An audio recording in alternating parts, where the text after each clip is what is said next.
So are we on now? Okay. Hey everybody, how is everyone this morning? Is there an introduction or should I just introduce myself? Go ahead, Shannon, and introduce yourself. Okay, I'm Shannon Shea. I'm a lecturer here at the Stan Winston School of Character Arts. Beloved lecturer. Beloved lecturer, as they have just said to me here at the studio. We are coming to you live from New Deal Studio here in Los Angeles, California. And I'm here this morning to talk to you about an upcoming webinar that I'll be conducting next month, early next month, about the business of making monsters. So I'm assuming that many of you have already been to the Stan Winston School, or you're in some other kind of training, or you're at home right now just working on your artwork. And the thing is that, this sounds so corny, but it's the absolute truth, that they call this show business for a reason. It's not just show. There's a business side of this. And I've been lecturing here at the Stan Winston School since the beginning, and you know, talking about upcoming classes and things I could be talking about with you guys. And well, one of the things that I think defines Stan Winston was that he was an incredible businessman. I mean, Stan, before I worked for Stan, and this is going back, and we'll talk about that in a second, a lot of the places where I worked were really kind of touch and go. I have to say, it was the early days of makeup effects as we, you know, came to know them in the 80s and 90s. And things were very, well, let's just say loose. I mean, in terms of being paid, in terms of hours, in terms of on-set, I would say even on-set behavior. It was very, very loose. And once I got to Stan Winston's, Stan he expected everyone to behave a certain way, and not just that, he expected the business to behave in a certain way, and he created a business model that kind of started. It really did start at his place and kind of branched out and radiated to all the subsequent shops. I mean, between ADI and K&B and Kevin Yeager and Tony Gardner, and I mean, everyone who had worked at Stan Winston's picked up his business practices, and it spread until it really did become an industry. So I always credit Stan Winston from taking this business out of the garage and into a studio. Now, I know this sounds kind of strange because I'm the one that's teaching garage monsters, and trust me, I still work in my garage, you know, but when I work in my garage, I'm generally working for myself. I'm going to talk to you in the upcoming weeks about when you're ready to get out of your garage and start monetizing the work that you're doing. Because let's face it, you know, anyone can, you know, with a proper amount of training and time and dedication and passion, can sit and sculpt great things and do beautiful digital designs, and you can post them on the internet, and that doesn't necessarily mean you're going to get a paycheck at the end of the week. So I'm going to talk to you about when you want to change your avocation to your vocation. So, you know, just a quick personal history. This September will represent 30 years.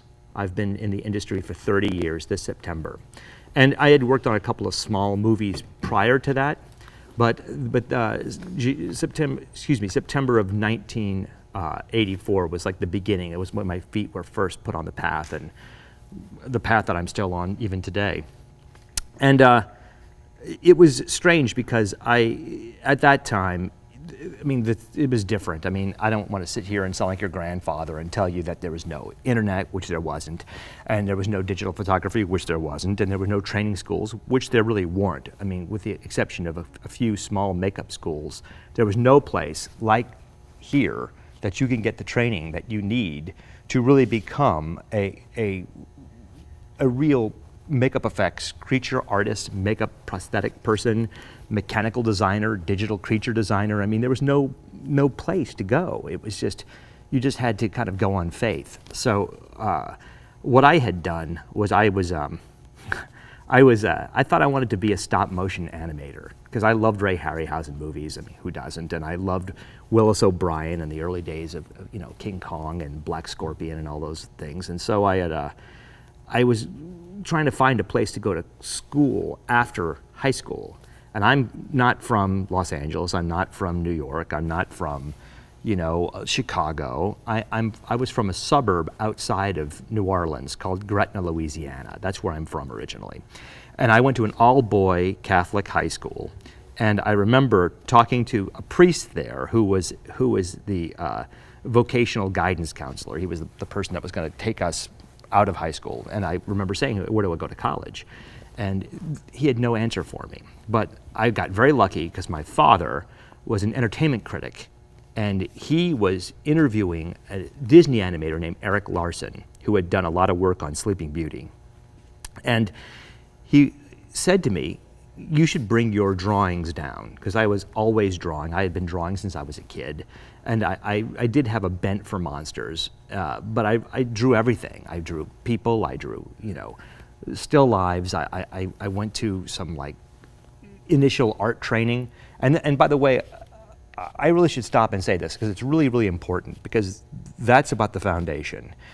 Even if you're going to spend your life drawing comic books, if you don't know how to draw a pot of flowers, then if you need a pot of flowers in the frame of your comic book, you're going to get stuck.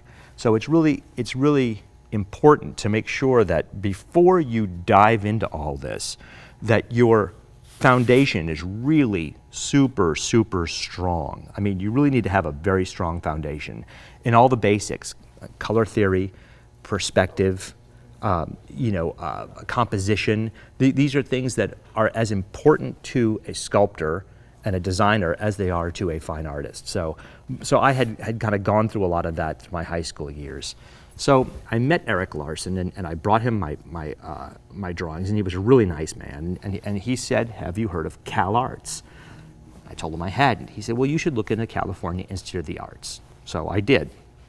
Again, there was no internet. I couldn't just Google them. I did a lot of research in public libraries and found an address for them, and I sent them a letter. And I got this letter back, and they sent me this catalog. So I'm looking through the catalog, and there it is, Star Wars. Peter Curran had gone there. Adam Beckett had gone there. A lot of the artists that had worked on Star Wars had gone to Cal Arts. So me being a dumb kid from Louisiana, I just said, yeah, that's where I'm going to school. So I packed up my stuff, drove out to California, started going to Cal Arts, and while I was there, I learned my first really important lesson, which is that I have no patience for stop motion animation. God, it was quite the eye opener. But to sit there and just move something like a fraction of an inch and step back and take a picture in a fraction of an inch, I just wasn't there. However, I did love monsters, and this emerging discipline of live action creature effects was happening around me. So I just said, you know what, this is what I want to do. So I started sculpting masks and puppets and things. And while I was there, a makeup artist named Mark Shostrom, his girlfriend was coming through on a tour, and she saw what I was doing, and she asked, hey, whose work is this? And she met me, and she said, you should see my boyfriend. He's a makeup effects artist. So I called Mark out of the blue, and I went and spoke with him. And it was interesting, because I remember walking into his studio in Pasadena. This is in 1981. And seeing all these molds all over the place and thinking, wow, I've arrived, here it is. And Mark and I struck up a really great friendship, and he was really good to me as a mentor. And which is, again, very important, is to kind of figure out what you want to do with your career and how this is going to work for you. But long story short, I ended up working for Mark, doing some little odd jobs for him, making molds and things, and he would train me and show me how to do things. He would actually sit down and go through sculpting with me and try to, refine my two-dimensional prowess to a three-dimensional skill, because just because you can draw doesn't mean you can then translate your drawings into 3D. So he was really, really helpful. And then, in 1984, he got the film The Supernaturals, and that was the first film I worked on. And then from there, it was kind of like I worked on Supernaturals, and then House, and then from there I went to stay in Winston's, and I was on my way. So it's the most important thing is that when you're starting off, you need to be able to show someone what it is that you can do. You have to demonstrate your skill. You can't just, You can't just go in there and sit down and say, hey, I'm a sculptor. It's like you have to show, that you can sculpt. And that's the other thing too, is that you also have to make things have changed a lot. When I was getting into this industry, our examples were Rick Baker, Dick Smith, Stan Winston, Rob Bottin. These were people that, to our knowledge, did everything. I mean, they did everything from design to sculpting to molding to casting the pieces to painting the pieces, doing hair work, some light mechanics. And it was just understood that was part of the training. As things moved on and progressed in the industry, things got a little more specialized. But I want to talk about that a little bit too, is about how important it is to be diverse in what you do. And the more skills that you have, the more marketable you're going to be. So, because if I'm an employer and you bring your work to me and I see that you can do prosthetic work, I can see you can do puppet work, I see you can do suit work, you can paint, you can punch hair, you can style hair, you can do beauty makeup. You have a lot of marketable skills that I might just go, hey, great, I can hire this person and they're going to stay with me for the length of the show. Rather than, because that's the other thing too, one of the first things I learned at Stan Winston's was that there was a tide. It was like a tide that would go through. It was like a wave that would go through. So it would start with designers and go into sculptors and then go into mold makers and then it would go into painters and finishers and then it would go to set people. And this wave would kind of go through, wave of personnel would go through the shop. So that by the time the wave was here, the sculptors and designers were gone and the mold makers were there. And when the time was here, and everything was in finishing, the mold makers and sculptors and designers were gone, and now it was finishing people. So the thing is, if you could do all of those things, as that wave went through the shop, you just rode it like a surfboard, pardon my California analogy. So it's really important to be able to show people what it is that you do, and that starts with your portfolio. So we will be talking about your portfolio. And again, it's not 100% necessary to know exactly what it is that you want to do. I would say that having a clear idea is certainly helpful. It certainly puts you ahead of the pack if you know what it is that you do and you want to do well. So, but we'll talk about that. Bring your portfolio things in, and we'll. Oh my gosh, I have a guest here. Here's Matt Winston. Hello, guys.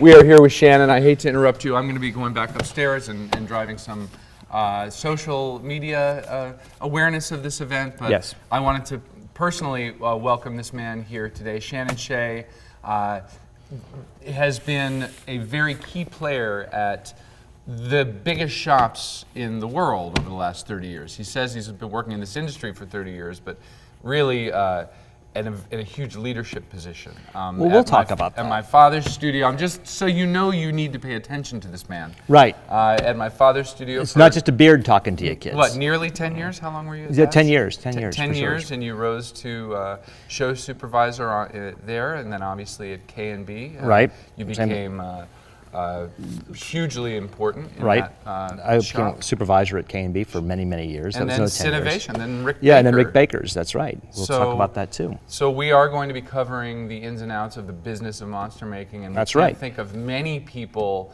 in this industry who have as much experience in the business side. In addition to being a great artist, he also knows the business really well. So we're all very excited for Shannon to be here, and we are going to actually, Shannon's going to continue sort of laying the foundations. I'm sorry for interrupting. And then we're going to invite you guys to ask some questions. And he's going to sort of be able to tell you what we're going to be covering. Right. And by the way, if you have any questions about anything that I'm talking about right now, feel free to ask them. There's a whole bunch of them actually flying in. They're flying in. You guys are flying in. I love it. So we're going to involve you guys, and we're actually going to bring some of you up on screen to talk. Can they? No. Can't do that today?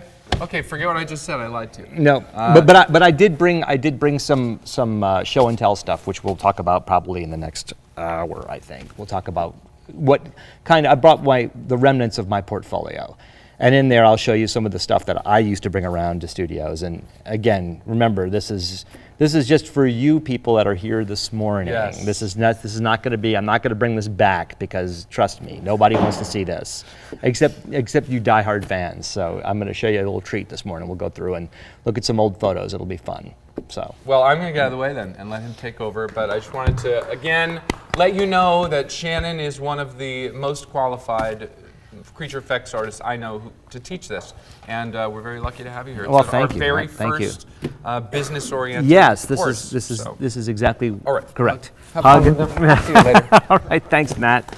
Matt Winston, folks. Matt Winston. Winston's younger, weird-looking brother. Yeah, well, I will tell you that I just as an aside, I met Matt when he was 14, working at his dad's place, and I used to think that he was being punished for his horrible behavior as a young man, and he will cop to that. Anyway, so anyhow, so where was I? Okay, I think we're talking about portfolio stuff now. So we're going to talk about portfolio because let's face it. There's again the landscape has changed now. It used to be that jumping into the pool with your own business was a little daunting because you were competing with Stan Winston, and you were competing with Rick Baker, and you were competing with Rob Bottin. And I'm not saying that it was impossible, because a lot of the people that started their own studios in the mid 80s, all of them, most of them, worked at Stan Winston's. And I can name names like Rick Lazzarini was there, Brian Pennicus was there, Alec and Tom were there, Howard Berger and Bob Kurtzman were there. Tony Gardner was there. Like I said, Kevin Yeager was there. And so all these people started at Stan's and decided, I'm going to give this man a run for his money, and they opened their own studios. But now things are different. Like I said, the landscape is different. And that's very, very important that you pay attention to that as well. Because it's not just Hollywood has, I don't think anyone's going to argue with me. Hollywood's changed in the last 15 years. What has happened with digital technology, what's happened with state tax incentives, and we'll explain that too. It has taken what used to be a highly concentrated industry that was all happening in one city and has spread it over the world. There's opportunities everywhere if you know how to find them. So starting your own business, as unwise as it might have been 20 years ago, may not be a bad idea for many of you. Being competitive it's part of what this whole business is about. And I'm going to talk to you a little bit about that too, when you work for somebody else and when you work for yourself. So where we'll cover the aspects of getting into a makeup effects studio, I will also cover the aspects of what is the best course of action to start working for yourself, because that's a whole can of worms. It's a whole different ball game. You can pick up some skills, and as you work for other people, there are certain, let's say, operational techniques and operational habits that you can say, okay, this works for me, that doesn't work for me. But when you start your own business, you're starting your own business. You're making a decision what services you're going to offer, what you're going to charge for them, what areas you're going to service, whether you're going to be in the Gulf Coast area, the East Coast area, the Midwest area, or the West Coast, or in Canada, or whatever country that you're watching me from. And I'll tell you, this is, and just as another aside, every now and then I will do a seminar or do a week or two at the Cinema Makeup School here in Los Angeles. And while I was there, I meet a lot of foreign students, from all over the world. And most of them tell me the same thing. They say, I want to learn here in Los Angeles and then take these skills back to my country. And I'm telling you, that is not a bad thing to do. I think that's really smart in a lot of ways, because almost every country has some kind of entertainment industry. And if you're bringing skills to that industry, that means that if I'm making commercials in Bolivia, I don't have to fly a bunch of artists down from Los Angeles to come do this, to come do whatever my commercial is. If I need I don't know, a Bigfoot suit or whatever, I can hire locally, which makes my cost go down as a producer. So thinking in those terms is very, very savvy. And so now we'll talk about that too, how to find work in your area, which is going to also lead to diversifying, understanding that, again, the playing field has changed. So understanding what things you can do to kind of balance out your business so that you're not going, okay, there's work in my city, there's no work in my city. There's work in my city, there's no work in my city. And there's a lot of things you can do to kind of figure out your market. And then also going where the work is. I mean, like I said, I came from Gretna, so I left there because in 1980, there was no work there, not for what I was doing, and I pursued the work. So it's also being smart enough to kind of look at the lay of the land and make sure that you're watching which states are maintaining or even increasing their tax incentives, and understanding how many film productions are happening there every year. So it's part of your job to chase down that information and keep up with it. So that's another part about going into business for yourself. Then once you go into business for yourself, I'm going to talk to you about, again, how to attract business, what you need to do in terms of advertising and marketing yourself. I think the first week, when we talk about portfolios and things, the great John Ailes, who's here in our studio today, who's a brilliant photographer, is going to talk to you about photographing your work. So we'll go through a little quick seminar about how setting something up and taking pictures that show your work off really well. The second week, the second webinar, my guest star will be Matt Winston, who you just saw here, and where he's going to talk a little bit about social media and how to make social media work for you as a marketing tool. It's really important. Really important, and I think most of you, if you're watching me now, most of you understand that. So, but he's going to kind of give you some tips and kind of explain what it is to become part of an internet community and how that can serve you. Then after we talk a little bit about marketing yourself, I'm going to talk to you about what happens when you are able to put a bid in, because generally the process is that you will contact a production company and say, hi, my name is blah, blah, blah, and I have a makeup effects company here in town, and I want to bid on your show. And the producer, God willing, will say yes, yes, and then they will send you a script, and I will tell you how to not just present yourself to them and make yourself invaluable to them, but also, once you get the script, going through and getting, not just breaking down the script, but reading it to get a full understanding of what you will be providing, as well as looking for opportunities within the text for you to go, hey, have you thought about this? Hey, on page and seeing whatever, this happens, and there's an opportunity there that we can do this. Then once you do your breakdown, I'm going to talk to you about how to do your bid. And again, prices are going to vary because overhead out here in Los Angeles is different from overhead in Mississippi or in North Carolina. It's all different, but we'll give you an idea of how to structure your bid and be competitive and submitting your bid.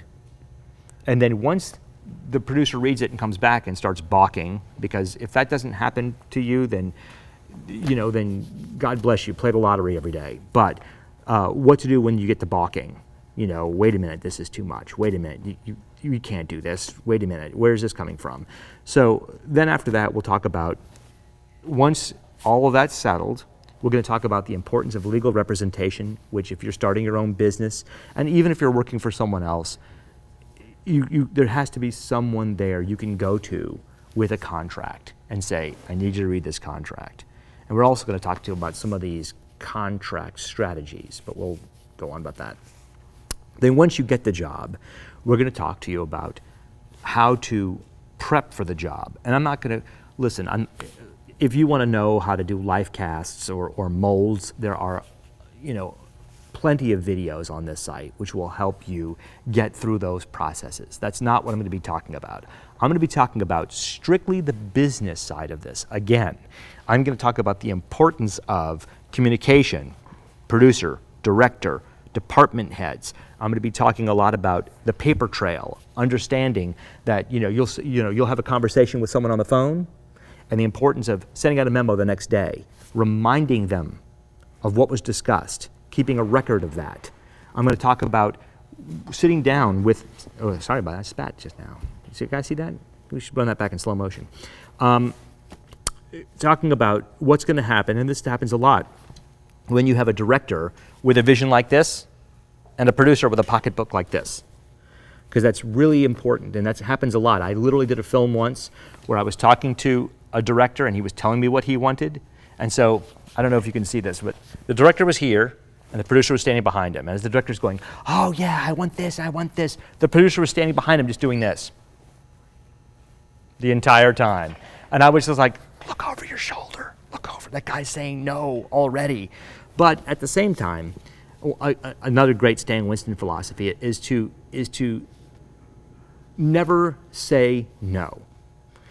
Saying no, it closes doors. So we'll talk about strategies so that you can maybe not lose your shirt, but at the same time maintain your reputation as a professional that people want to continue working with. So then after we talk about getting the job and going through the pre-production aspect of it, then we're going to talk about what happens when you get onto set. So because that's a whole other ball game, and also we'll talk about that in terms of bidding as well, because just like a motion picture, there's pre-production, production, and post-production.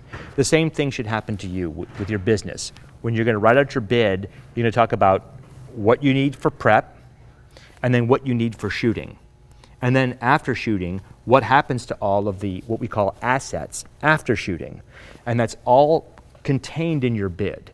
And that's the other thing too. I guess I'll throw this your way. I mean, right now, and again, if you're watching this on a computer, most of you know this already. It's assets. Assets is whatever you're going to produce, whether it's a mask or prosthetics or a puppet.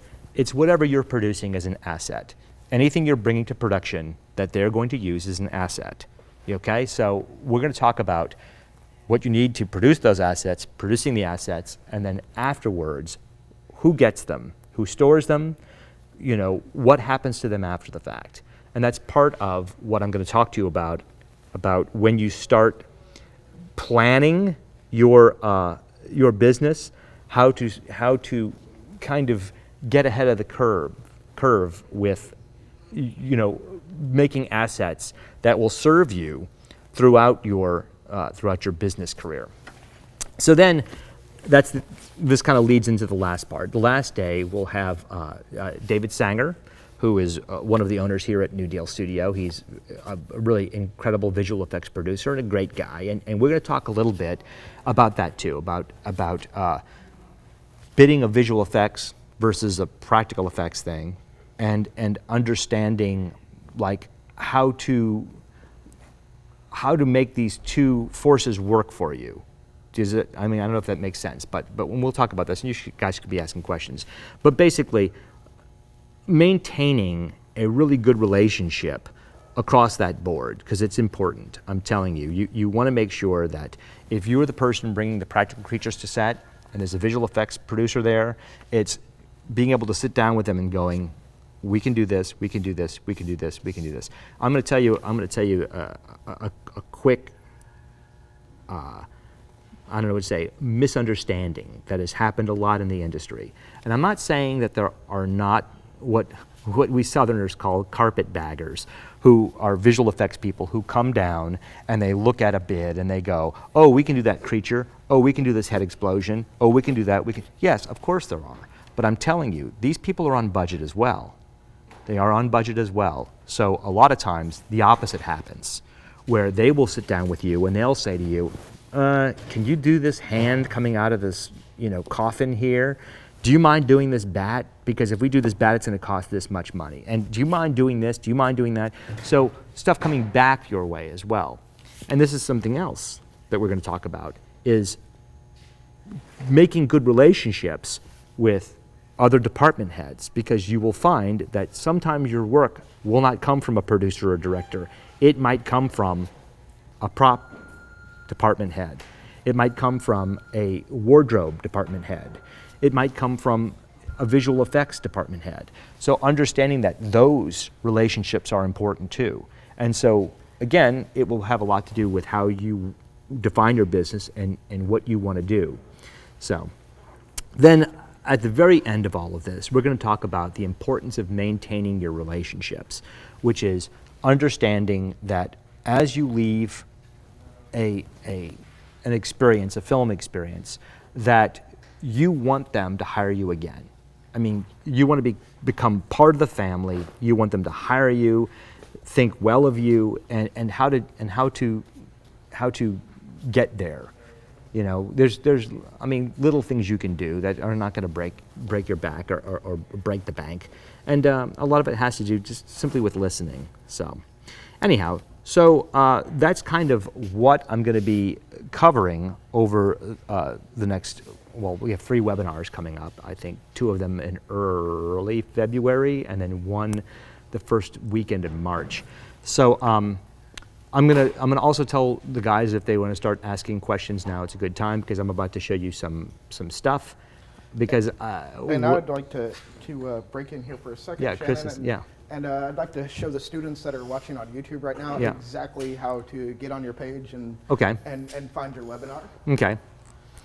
So Chris, you're taking over now. I'm going to take it over for just a second. Okay. But I look forward to seeing you. That's for sure. I'm gonna Hi have a everyone, cup of coffee. my name is Chris Vaughn. I'm the live production coordinator here at Stan Winston. If you go to our webpage at Stan Winston School, click on this webinar button.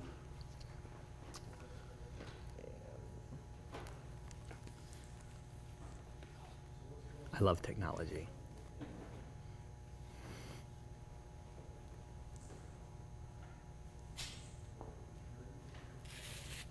So if you go to our webpage here and click on this, the webinar button, it takes a minute to load up here.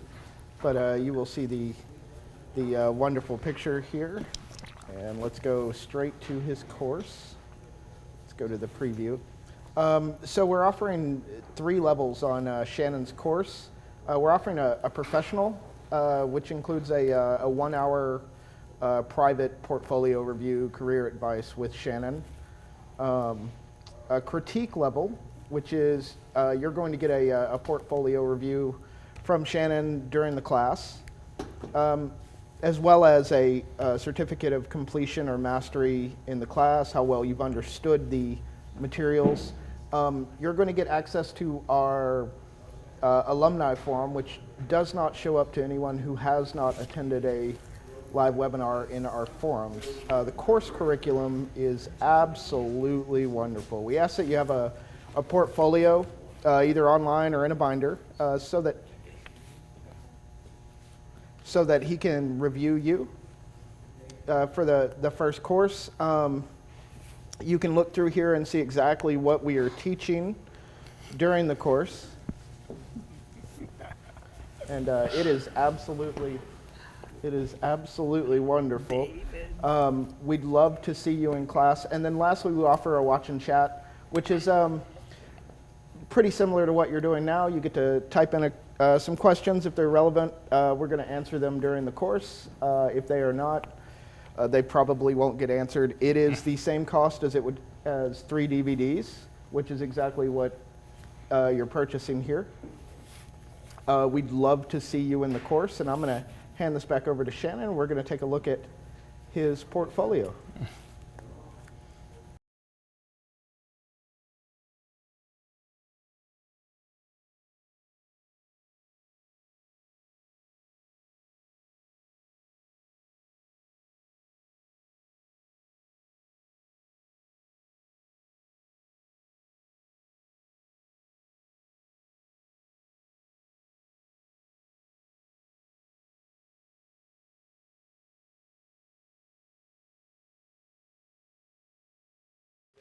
Okay. 1, 2. 1, 2. 1, 2. There you go. Great. Can you hear me? Yep. Okay. Did you hear anything I said before that? Nope. Okay, so I'm going to go back then and just say that I'm ratting Matt out because he tells me always never say anything negative, and I understand that you don't want to say anything negative, but I do have to kind of show you what not to do. And by showing that, I'm going to bring out this is the remnants of my old portfolio. This portfolio is 30 years old. This is the way that we used to do it in the old days, except it wasn't all stuffed full of crap like this is now. This represents, I haven't had to use a portfolio to get work, oh gosh, for probably 20 years, probably longer than that, because that's something else we'll talk about, is what's more important than your portfolio in many respects is your reputation for being a good worker, having a great work ethic, and all those things. And we're going to talk a little bit about the other aspect of that as well. But I figured what I would do, since you're here with me this morning, is we'll crack open this old book and we'll take a look at some things, and I'll make some comments on them, and again, ask questions. I mean, this is in no order. I'm warning you. This is exactly, if I saw your portfolio like this, I would freak. Do you know what I'm saying? I would just go, are you out of your mind? What are you doing? You know, shouldn't you be pushing a grocery cart down the street someplace? But anyway, so, but this is by and large, only doing a little technical thing here. Look at me. No, you're So, overhead. I'm overhead right now? You ready? So here are some photos. This is, and maybe I'll explain why they were in my book. Now again, when we get into the class, we'll be more specific about how to present your portfolio in what areas. But back in the day, it was only photos. But like, for instance, this was a mask I had made for a television series called Mant, where I was asked to reproduce a very specific African mask. This is a show that Sam Raimi and Rob Tappert produced back in the 90s. And why I had this in my portfolio was because I thought that it showed, well, first of all, it was one of the only photos of the piece I had, because it, again, the actual schedule was so crazy that I didn't have time to take beautiful photos, which is a big deal, is that you really need to be able to take beautiful photos. But anyway, I thought this showed a lot of skill in terms of trying to copy something that was already done. You know, this is a great photo. This is a Stan Winston employee. This is Len Burge, and Len is showing this. No one's ever seen this photo, by the way, outside of Stan Winston. This is an exclusive right now. This is Len wearing my. This is a rig that I made for Terminator 2, actually, for the scene where Linda Hamilton the T-1000 looks like Linda Hamilton and she gets shot in the chest. That was a perspective gag. In other words, this whole piece that looks like he's wearing is sitting at about 14 inches from his chest. So, yes? Can you tilt it slightly to favor the camera over your shoulder so that we can see it? See, can you see that like there? Great. Is that better? Great.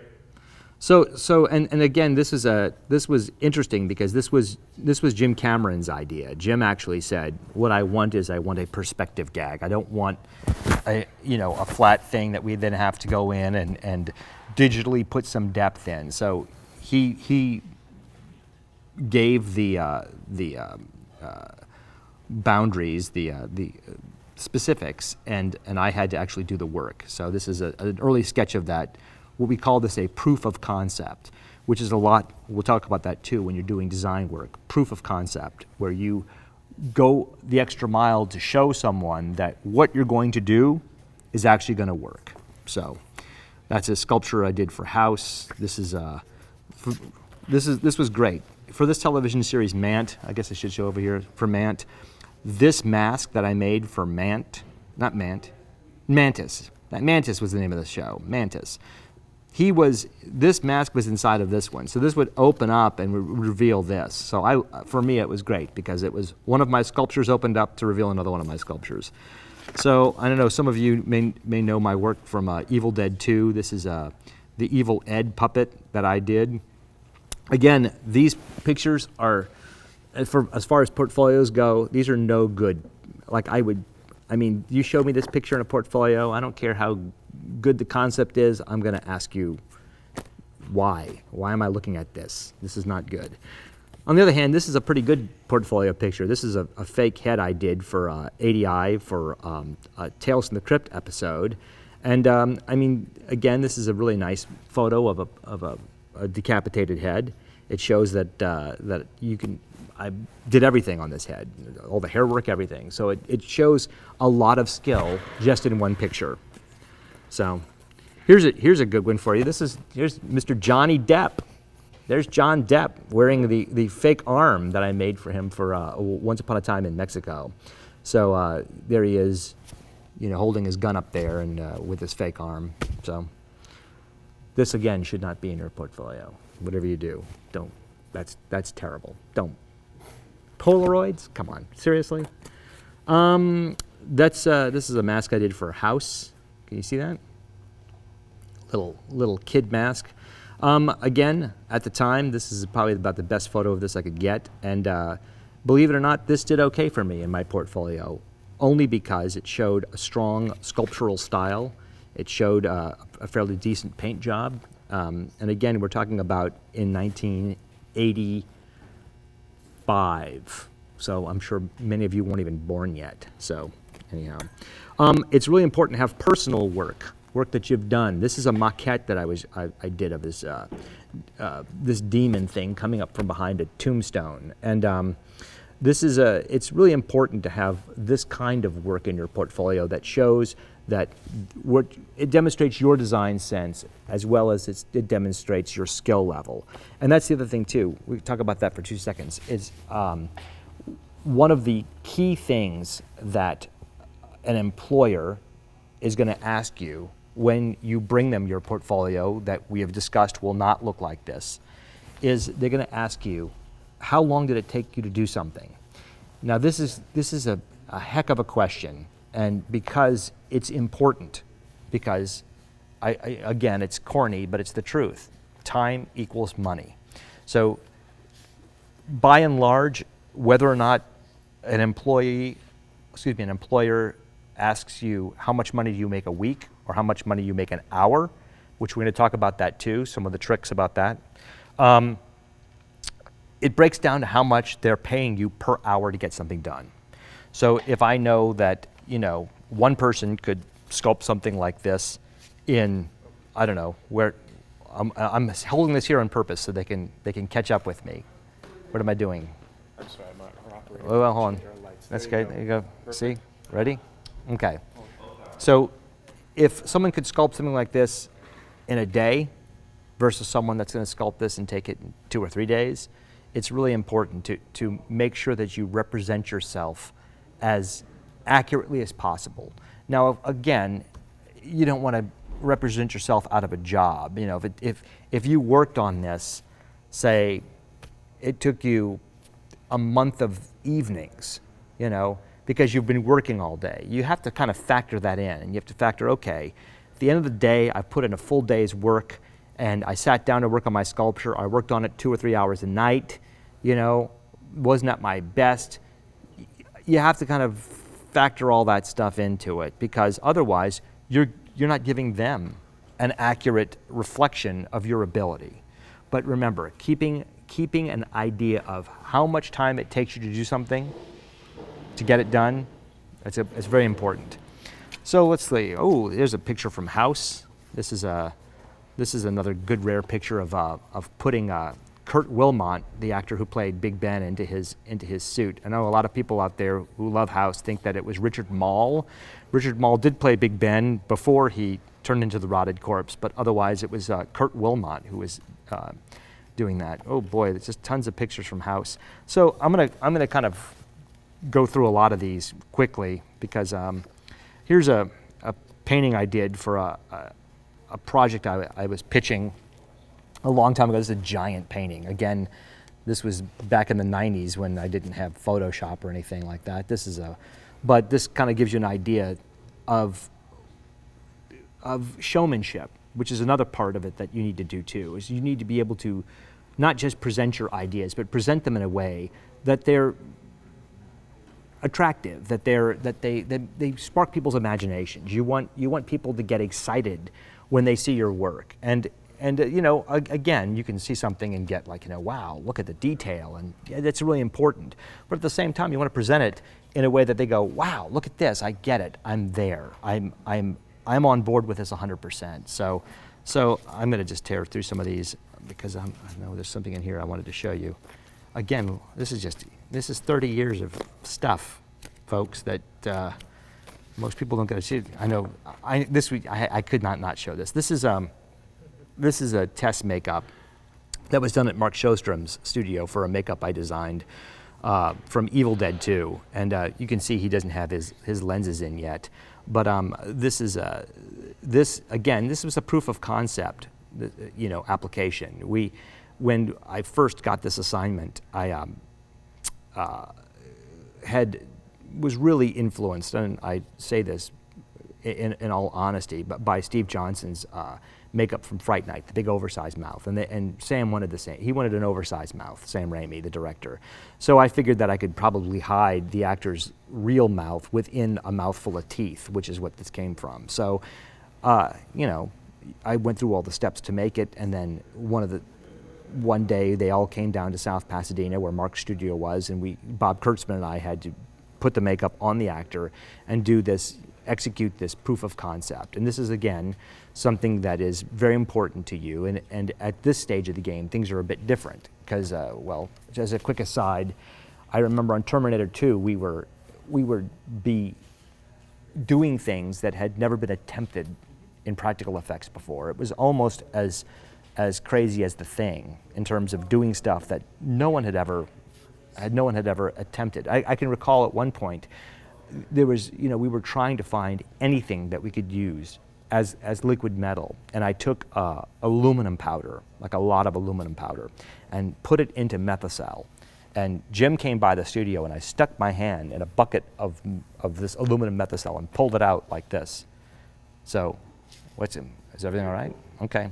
And I pulled my hand out, and it looked like my hand was silver. And then I took this, and I took my fingers and spread them, and it looked like I had pulled this big silver blob out and split it out like this into fingers. And Jim said, "Oh, that's beautiful, but it's not chrome." But my point is that it was a proof of concept. I was trying to show him, I was trying to sell him an idea that in that case didn't work. There were a lot of other ideas that did. But when it finally came time to test some of these things, to shoot some of these things, Jim, you couldn't pull the wool over his eyes because you would simply say, "Hey, I tested this in the studio or in the shop, and this is what we did." And he would turn around and say, "Were the gaffers there? Was the DP there? Was I there?" It's not a test. So the lesson I learned from that is that when you're going to do tests, there are tests you can do in the studio, but at a certain level, you're going to have to take those tests out of your studio and to where production is. You're going to have to let the DP look at it. You're going to have to let all the department heads look at it. And it's a step that I call demystifying whatever it is you're doing. And I will tell you that up until what I call this demystifying state, everything is like being on a roller coaster. Once you hit that demystifying day where you bring whatever it is to show them and they can look at it and they can make their comments and you still have time to go back and make adjustments if need be, that's the part where you can relax a little bit. But I call that the demystification state, because before that everything is all theory. It's like you've said, "Hey, I'm going to build this creature."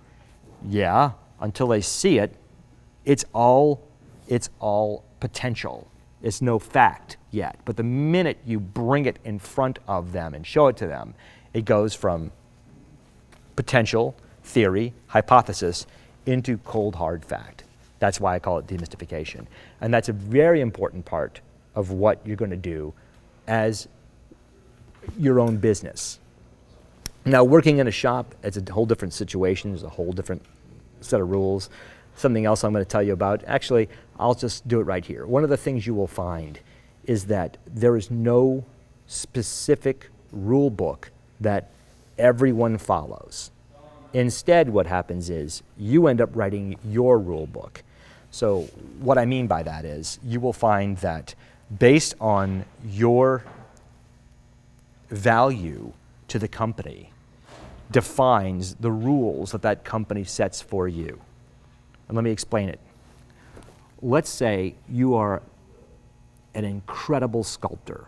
You're the best. You're the best of the best. You are tremendously talented. You're an incredible sculptor, but you have a little problem getting to work on time. Some employers will look at that and go, "Okay, they're consistently 10 minutes late every day. but at the end of the day, I get a tremendous sculpture. That's your rule book. Now, the person next to you may not be as great a sculptor, they might be a good worker, have a great work ethic, but if they show up 10 minutes to work late every day, they get chewed out because it has to do with your value within the framework of that studio. No, I'm not saying you should be late for work. I think just the opposite. And I'm going to be really honest and tell you that when I hire people, 9 times out of 10, I hire them out of personality. I can just sit down with a person and talk to them, that interview, and I can tell whether or not they are prima donnas or team players. And prima donnas for me are like, I don't know, they're like an expensive, tool that you have in a toolbox. It's like you use them and then you get rid of them quickly. But team players, I hang on to because I know that they have my back. And that's really important. Every prospective employer wants to know that you have their back, that you are part of the team, that you want the team to do well, that you're going to, take them the whole way through to the very end. You're going to be part of the support team. You're not in it for yourself. And that's one of the things you find about, I call them prima donnas. You can call them whatever you want, specialists, whatever. They bring a skill definitely to the table, and God bless them. Sometimes you can't live without them, but they come, they work, and then they leave. So that's something else that's what I'm saying. Everyone has a rule book. So as you define your rule book, what the rules you want to make for yourself is that you want to make sure that your work ethic is one that makes employers want to bring you back, want to keep you employed a long time. And then we'll talk about that too, about setting your price. Because again, if you're a prima donna and you think to yourself, I'm going to be hired to sculpt for a couple of weeks, yeah, your paycheck at the end of the week is probably going to be higher than the person that's going to be, the team player. But the team player is going to work longer. So what happens is a prima donna will get all their money in a little ball, and a team player there will get more money, but it'll be amortized over a longer period of time. And they will probably work in between shows as well. Because that's another thing too. And it happens, it's happening, I'm gonna be honest with you, with less frequency than it used to, but there are still places that try to keep key people, team players, at their place, employed in between shows. And we'll talk about that a little bit as well. So continuing on with this mess that used to be a portfolio, here's a picture here. Am I going this way? Yeah. Here's a picture from Predator. Now this is an interesting picture because this is not Kevin Peter Hall in the suit. This is an actual dummy of him because we discovered that it was very difficult to puppeteer the gun to follow his head movements. So sometimes what it was is that we would put the suit on a dummy.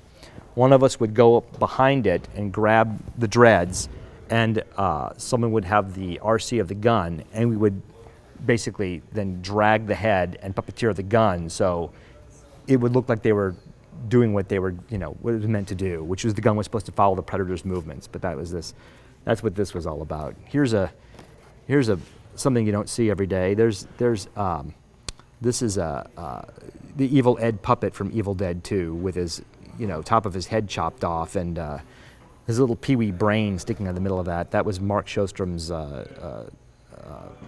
concept, which I built, all fabricated. And now this is interesting. I'm going to say this is an example of a great portfolio picture. And I say that because I was working for Sonny Berman at Cosmic Kinetics. The company doesn't exist anymore, but Sonny, I was working there, and Sonny was in the same building as Stan Winston. And this sculpture, this picture of the sculpture, had appeared in a French magazine called Mad Movies. And Stan saw this, and I was walking in the parking lot. They had gone off to England, because I started there in Aliens, and I went from Aliens to Invaders from Mars. And after that, then Stan and the boys went to England, and the rest, and I did a bunch of shows, including Evil Dead 2 in the interim.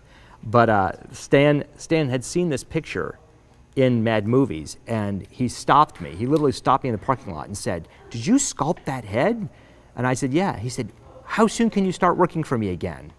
And he literally went in and sat down Sonny Berman and negotiated my release from Sonny so I could start working for him. So I would say this is probably a very effective portfolio picture, or it was at least 30 years ago. Here's another rare picture. This is from a scene that was cut from John Carpenter's Village of the Damned. We built a bunch of baby puppets. That's Gino Crognali, who is a makeup artist. He's done a lot of work with K&B. He's on The Walking Dead, and there I am in my younger, more carefree days. And this is a baby puppet that we made for a scene where John wanted literally 9 babies to stand up in their cribs, newborn babies, and all look out of the window. So we actually did this shot. It's cut from the film. Who knows why? But it was there's a silicone baby that was able to puppeteer it to make it stand up and then look out of a window. And there we are working on it on set. I had no idea this picture came to me in the mail, months after the movie was done. So here's some more. Let's kind of cut through some of this. Oh, look, there's another evil. That's another Evil Ed picture. This is sculpting the prosthetics. This is an interesting one. I think I have another picture of some other pictures here. This was from Alien Nation. This is a character named Bentner, who in the movie Alien Nation was working in the morgue, and this was an example. I don't know if you can see it in this photo of texturing, skin texturing, which was like a big deal back. Well, it's still a big deal, trying to go ahead and make sure that everything is as tight as possible and as realistic. Remember that African head I showed you? Remember I told you about Polaroids? Polaroids are no good, but this is the only picture of the finished head. Now, again, you may ask, why is it that I only have these cruddy pictures for my portfolio? It was because the time frame was so incredibly panicked that there was just no time to stop and take photos. And again, back in those days, there was not a photographer running around taking pictures of things for you. You just, you were lucky if you got a photo. And if you got to set, then that was when you had the most amount of luck, because you would actually be on set and you could probably sneak a picture of what you were doing, which again is very important. We'll talk about that as well. Here I'm putting Ed Gale into a polar bear suit for a movie called Alaska. Now, again, this goes hand in hand with what I was telling you before about diversification.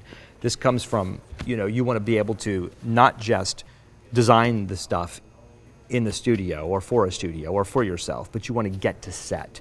That's really where most of the relationships you're going to build are going to happen. They're going to happen on a movie set, because otherwise, you're in your world. You're in your garage, your studio, or at someone else's studio, and you're working there every day. And although, yes, you may pick up a phone now and then and talk to a department head here and there, it's really important to get to set. It's really important to work with actors. It's really important to work with directors and producers. That's part of it. So this is I was always one of those people, like I said, that just made sure that when that wave rode through the shop, that I was riding along with it. So a lot of set work, you see, and then you get to do things like this. You get to meet John Cleese from Monty Python's Flying Circus. I met him on the Jungle Book movie, and he was great. And then talking to him, he talked to us about a movie called Fierce Creatures that he had produced, and that's how we actually got to bid on the movie, was because John loved the work that we had done on Jungle Book, and he said, hey, listen guys, I'm doing this film called Fierce Creatures, do you guys want to bid on it? So this relationship that happened on a movie set led to bidding on another show. And again, that we'll talk about that too, building relationships on set. Oh, look at this guy. Look at that guy. That was before he was governor. Whoa. Look at that. Look at this guy who decided one day to go nuts and shave his head. What's up with that? Come on. End of Days. This is from End of Days. And by then, I had worked with Arnold on Predator, Terminator 2, and there's something else in there that I'm missing. But then when I saw him on End of Days, I was like, I got to get my picture with you. And he was like, sure. There I am. And of course, on the day that I look like Fester from the Addams Family. But what can you do, right? What opportunities, right? Here's another good one. Look at that. There's Mr. Costner on his horse from Dances with Wolves. There he is. There he is. There's the man. Heard of him? That's right. This guy, there he is next to one of our artificial buffaloes. It's great because we brought these buffaloes out to South Dakota, to Pierre, South Dakota. And I remember we brought him onto the ranch, and the rancher's name was Ray Hoke. And he rode up on his horse, and he looked at what we were doing. He was like, "What are those for?" And so we explained, hey, this is for a scene where they kill a bunch of buffaloes, and we skin them and do what we have to do with them. And he said, well, I'm going to kill 1,500 head next week, so why don't you just use those? And I was like, you can't kill animals for movies, so we won't have any of that. But anyway, this is a really great photo because, and whenever you can do this, you should try this as well. This is what I'm talking about, being able to photograph things on set, because I have Kevin Costner next to a piece of work that I've done. So that's really great. Producer sees that. What do they learn from you? They learn that you can work on a professional set. You can work with big stars, big people, hold your own, you're responsible. This picture says a lot. So, okay, whenever you can get to set and be responsible, that's a big plus. You don't want to see that. You don't want to see that. Look at that, kid. Look at that. Here's an interesting one. This is an interesting photo. Let's talk about this for 2 seconds, because I'll be talking about this as well. This goes under being resourceful, okay? This is something that, because I mentioned to you earlier about never saying no to something, like, you don't want to say no, you want to figure out an answer, because that, again, will increase your value. If you can look at a situation and a producer asks for something and you think to yourself, there's no way we're going to be able to do this. It's better to sit down for 2 seconds and think, what can I do? So when they came to me and they said, we want this actor dripping with goo, but we don't want to have to keep running up between takes and redressing the goo. Well, anyone can tell you, anyone that has worked with slime or ultra slime or any of those things will tell you, it's not that predictable. You put it on, it slides off. You put it on, it slides off. So I was thinking, okay, what can I do? I didn't want to say no. Instead, I asked the question, what can I do? So this is what I did. I took what you're looking at here. This is not slime. It looks like slime, but it's not slime. What that is black stockings. I took black stockings. I cut them to make them look like slime. I dressed them with slime and put them on the actor. That way, take after take, it looked like the slime was there. I didn't have to run up through in between takes and re-slime. He stayed slimed, take after take after take. Because at the same time, they were doing a dangerous stunt with him. And they could not wait for me to run up and redress him. So this way, it was being resourceful, it was figuring it out, it was not being a no person, it was being a yes person, and giving them what they wanted. So again, it's very important to understand that every time you're resourceful, it increases your value on a movie set. Let's see what else we got going on here. Oh, look at that, that's terrible. Okay, again, you should never, why does anyone ever need to see a picture like that? Do you need to see that picture? No. We don't need to see that. No, you don't see that. Put that away. So can I tell you what this is? I'm gonna tell you what that picture is, because you just know it. That's me puppeteering. That was me puppeteering. That was horrible. This is true. I was in a commercial. I was in a basket of fruit. Yes. Shannon, I'm gonna take a second and go over your webpage, and guys, while we're doing that, we need to reboot our system. It's going to take about 15 seconds. Okay. And but I'm going to show everybody how to get a hold of your page. Okay. And then you absolutely. can come back and tell us the wonderful story. Yeah, I'll show you the puppet that was part of. You'll see where I was. Okay. We want the puppet. You want the puppet. You want the puppet. You want the puppet. Look at this. Boy, oh boy. Look at this. Oh my God. Look at this stuff. Okay, everyone. So if you'd like to, let me turn off this video. If you'd like to sign up for Shannon's course, which is going to be wonderful, you can go to our page here, stanwinstonschool.com. Click on the webinar button, and you will see Shannon's webinar. It is the featured webinar right now.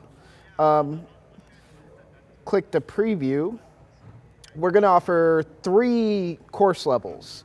We have a watch and chat option, which is a DVD with a text-based Q&A with Shannon. We have a critique option for $3.99 that is going to include a personal portfolio review. You're going to have homework from Shannon. It comes with a certificate of mastery or a certificate of completion. as well as you're going to have access to our alumni forums, which are for the students who have taken the courses and who are planning to be professional monster makers. We also have a professional option. The professional option is just like the critique option, except that you're going to get a 1-hour private portfolio review and career consultation with Shannon. It's done via Google Hangouts. That is $549, and it is worth every single dime.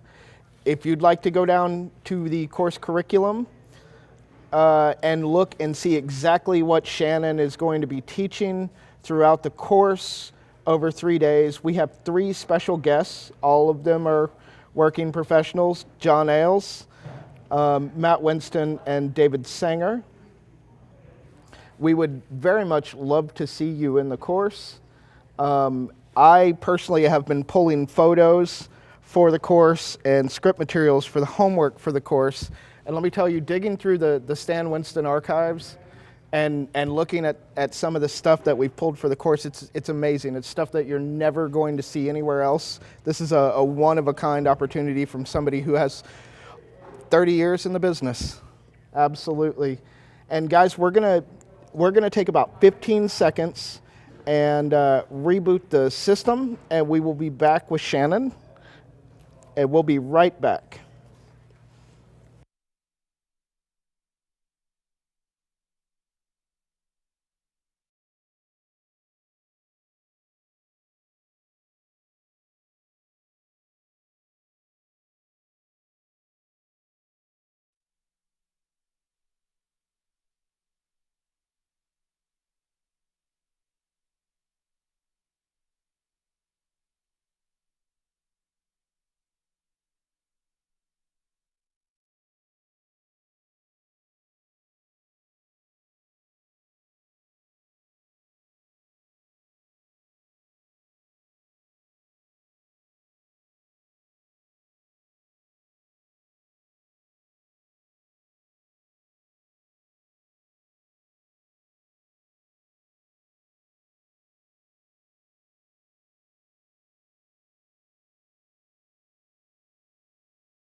Today, fantastic.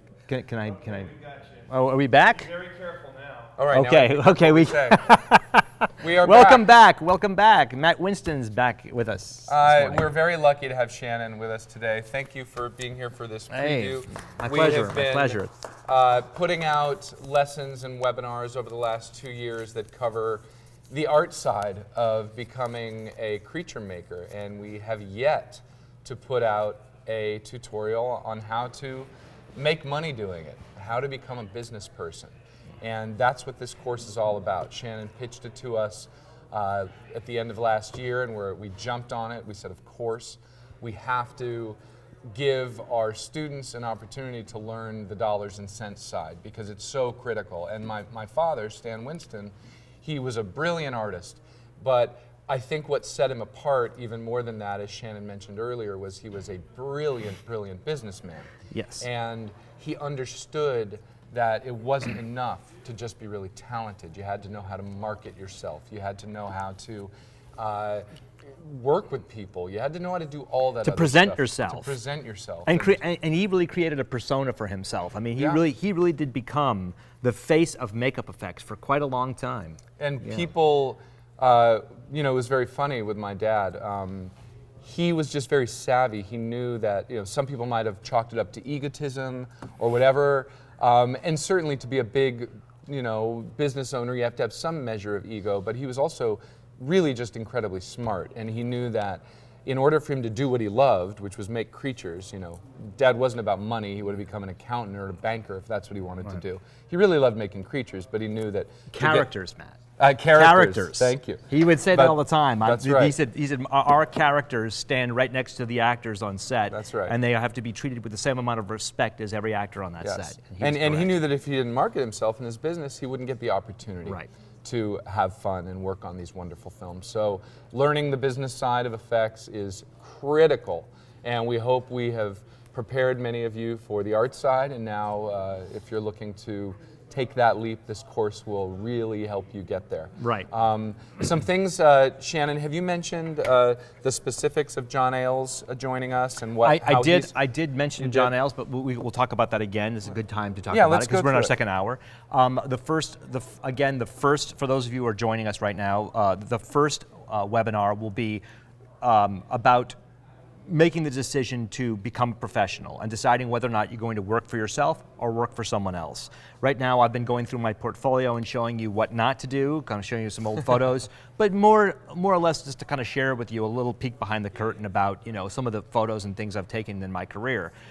John is going to be here, John Ailes, who shoots these lessons and is a creative director of Stan Winston School, the most brilliant photographer we know. Right, and we're going to do a quick demonstration of how to shoot three-dimensional objects so that you can take better portfolio pictures for your portfolio. So during my first week, which is again about the business of taking yourself out of the garage and presenting yourself to the world, we will talk about preparing your portfolio, and John will be incredible with what he's going to bring, his experience and his knowledge will bring to you for that. So that's week one. And then week two, this gentleman will be here. We're going to talk about marketing in the 21st century and the importance of social media. That's what this guy is going to come talk about. Because I'm going to be talking a little bit about how to start presenting yourself, and we're going to talk about a lot of stuff. I'll try to bring some old business cards and things because it's interesting to see how people marketed themselves 20 years ago, and then how a lot of that is really antiquated thinking and how to really market yourself for the current environment, creative environment. And Matt, of course, is, as many of you all know him, Stan Winston School. There he is. Hello. And he's been tremendous with the amount of people all over the world he's been able to reach. And it's social media, and we all have these same tools available to us. Yep. And in week two of this course, I'm going to actually personally share with you a lot of the techniques we use at Stan Winston School for raising awareness for what we're doing, for driving traffic to our website. And you are going to be able to use... I'm going to pay attention to that one as well. So you guys will be able to use, hopefully, a lot of those insights in your own marketing efforts. And I'm really excited. I haven't been a part of actually instructing over our 2-year history now, and I'm really excited to share some of my own wisdom about marketing. Yeah. And I'm going to, during that week 2, when we talk about marketing, share some of my father and Stan Winston Studios marketing materials. They may not be as relevant to today's marketplace, but I'd like for you to see some of the stuff my father would put out to generate goodwill, business, awareness of the shop. This is true. So I'm really excited to finally get a chance to teach as well. I'm going to tell you, and I'm not just saying this because this sounds corny, but so many people, when I've mentioned that we're doing this course, professionals are going, God, I want to take this, I want to know. And it's interesting because even if you think you know, and I'm not claiming that I know everything, but we have a group of people here that are all very talented professionals who have been able to make livings. And I think that by our sharing our experience and our knowledge with you, it might fill in some of the gaps. You might see something, it might spark something in your head, and you might go, I never thought about that before. And even if it's something, even if you've heard this a million times, as you know, repetition is the road to mastery. So if we just remind you of some of these things, if you're already in practice and you're thinking, well, my business could use a little boost, you might hear something, and that might give you that boost that you need. So please do come back, for sure. And then week 3, the final week of the course. Exciting. Going to be talking about what happens when you've gotten the job and you're going to set, how to do it right. Right. so that you can continue to work. And on that day, we're going to be bringing in as a special guest the lead content producer of Stan Winston School, David Sanger. David Sanger. Who is also a leading VFX producer. This is true. He has produced on some of the biggest movies you've ever seen. He knows how a set should run. He knows how, and this is from working right next to Martin Scorsese and Chris Nolan and all the rest. David will be here with Shannon talking about what happens when you're on set. Yeah, and we're going to talk a little bit also, and I mentioned this before, we'll also talk about the keeping a good relationship between VFX people and practical people, because one of the things that I've been saying is that it's not a range war here, folks. I mean, they're departments. Is all part of a team, and what happens is if you have a good relationship with a VFX producer, you can sit there and talk about it, and you can figure out who's going to do what, and actually you want them on your side. You don't want to be fighting with them. You want them on your side. They are in.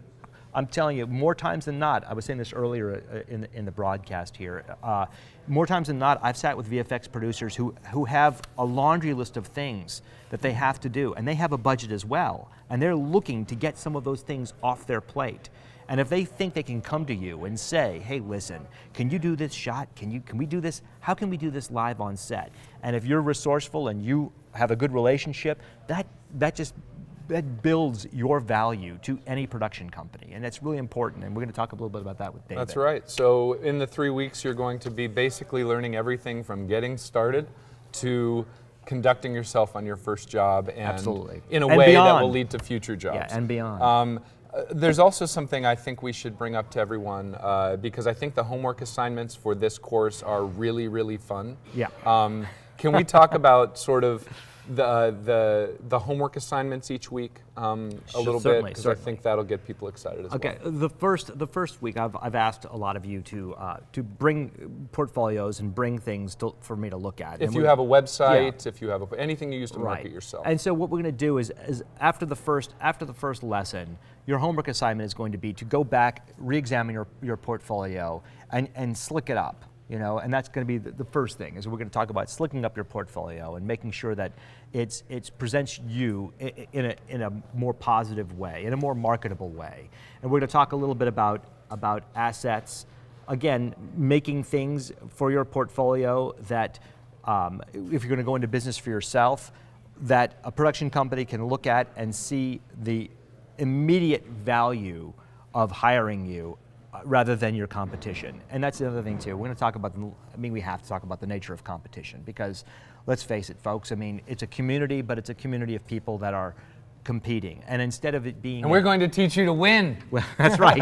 But I'm going to tell you something. It's interesting, because I'm going to say something that Rick Baker said to me. When I was working at Rick's, he said that one of the things he loved about Stan Winston is that before, because when Rick was working early on in his career, and he was at, just doing things literally out of his parents' bedroom, his bedroom in his parents' house. Let's be honest here, folks.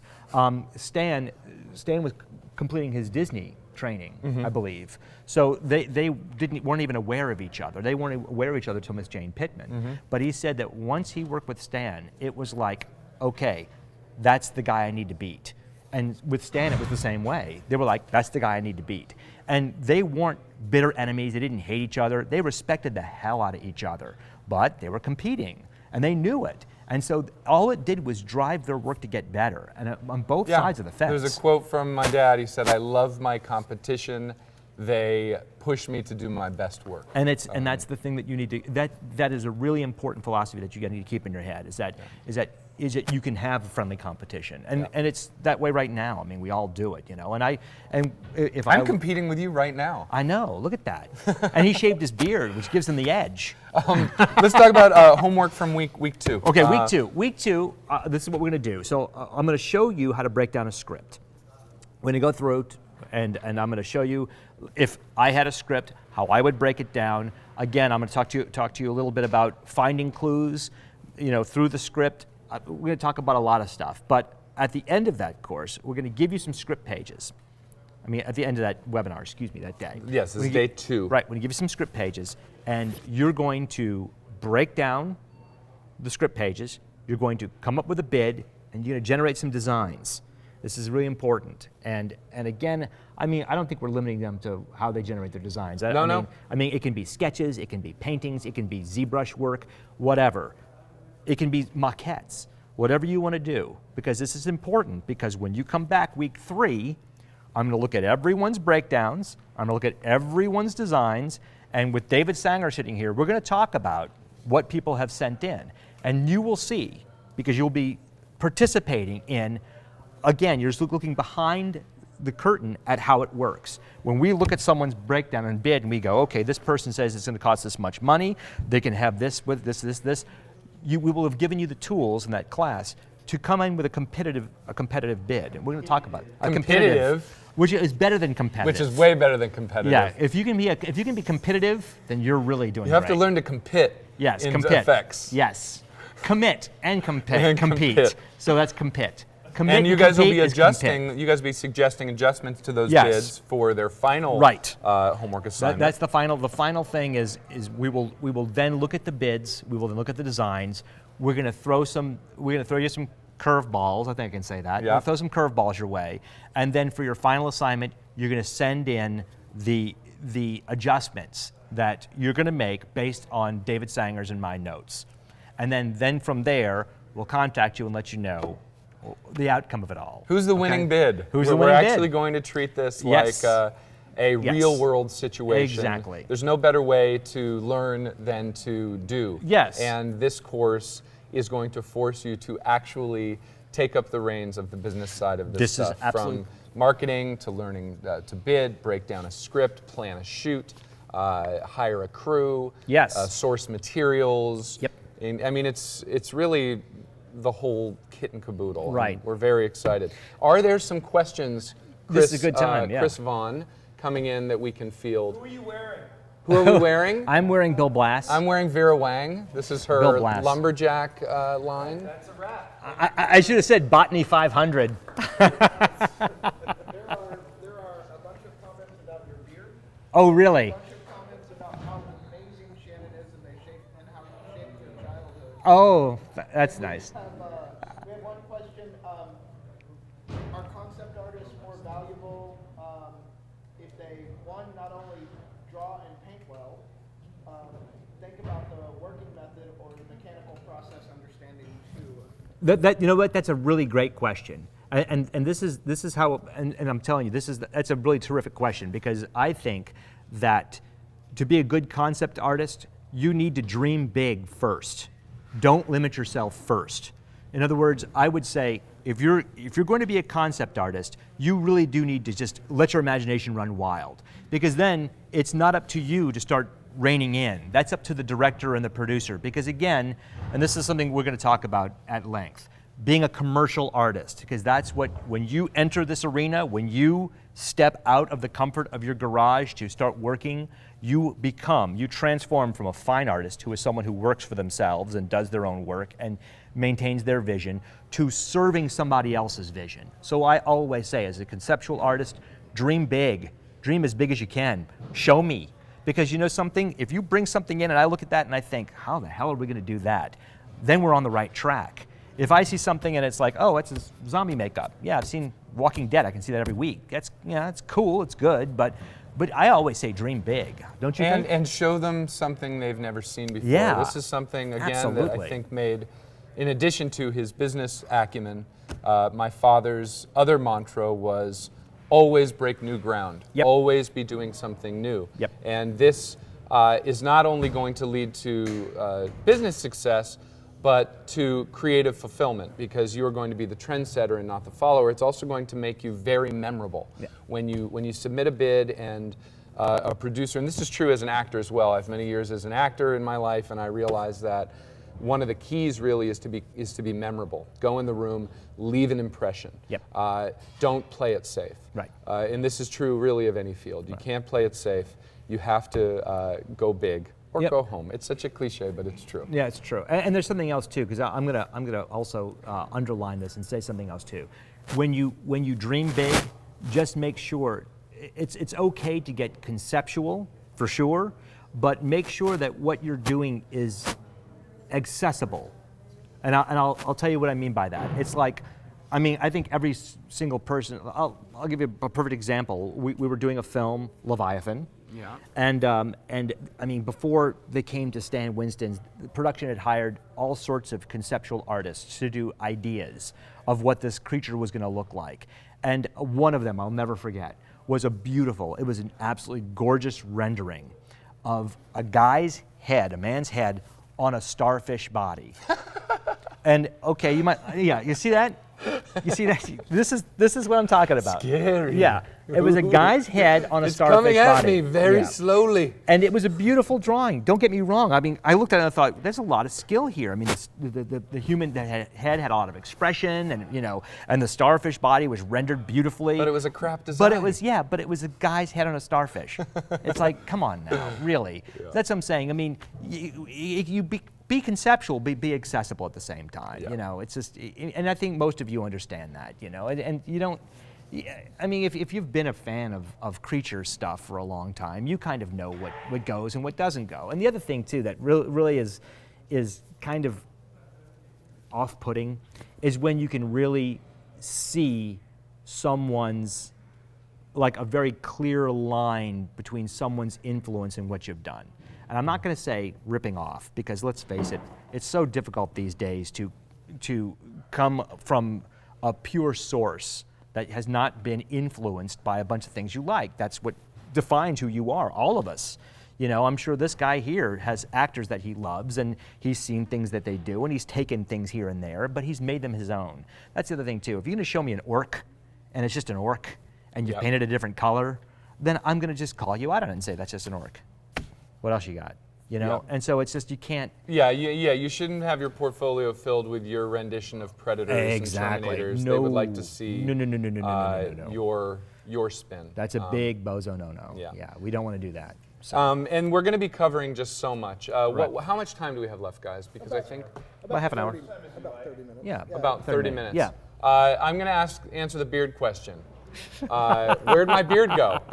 Well, I'm very happy to tell you why the beard is gone. Alec Gillis, from Questions about this movie, by the way? Academy Award nominated creature effects creator, has successfully raised funds through Kickstarter to direct a practical creature effects feature film called Harbinger Down, and he hired me to be a character in the film, and he said shave.